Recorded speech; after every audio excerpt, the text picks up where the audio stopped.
మైనారిటీల ఆకాంక్షలకు వ్యతిరేకంగా వారికి హక్కు కలిగినటువంటి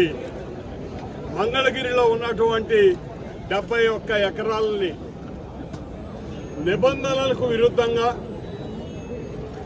చట్ట పరిధికి వ్యతిరేకంగా కూటమి ప్రభుత్వం ఈరోజు దానిని అన్యాక్రాంతం చేయాలనుకోవటం రాష్ట్ర వ్యాప్తంగా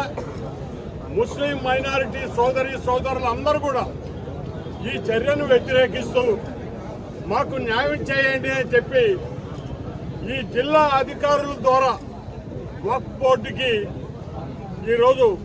వినతి పత్రం సమర్పించడానికి వచ్చిన సందర్భంలో వైఎస్ఆర్ కాంగ్రెస్ పార్టీ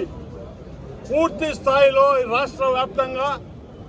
తమకు హక్కు కలిగినటువంటి స్థలాలను కాపాడుకోవటంలో ముస్లిం మైనారిటీ సోదరులు చేసేటటువంటి ఏ ప్రయత్నంలోనైనా సరే వారికి అండగా నిలబడడానికి మా నాయకుడు జగన్మోహన్ రెడ్డి గారు, అదేవిధంగా నెల్లూరు జిల్లాకు సంబంధించి వైఎస్ఆర్ కాంగ్రెస్ పార్టీ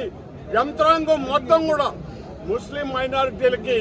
బాసటగా నిలబడి వారితో కలిసి ప్రయాణం చేస్తామని మనవి చేస్తూ సెలవు తీసుకుంటున్నాను.